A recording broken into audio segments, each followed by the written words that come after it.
तो सबसे पहले तो हम जते दर्शक भाई बहन माए बाप के हम हार्दिक जोहार करीला। और एखन कुछ 15-20 दिन से हमार सजीला मन से हम नहीं मिल रही। आई जीवन के देखत के मन गदगद लागत है। हमार सजीदा भाई मन के भी हार्दिक जोहार है। हमरे अगर साउंड वाला बाबू के और कैमरा वाला बाबू मन के भी तहे दिल से जोहार है। हे हर हर हरे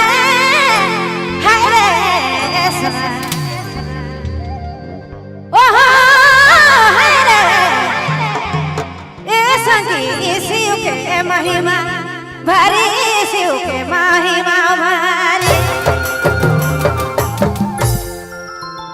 नर नारी चल धारी धारी सोना, अरे धारी धारी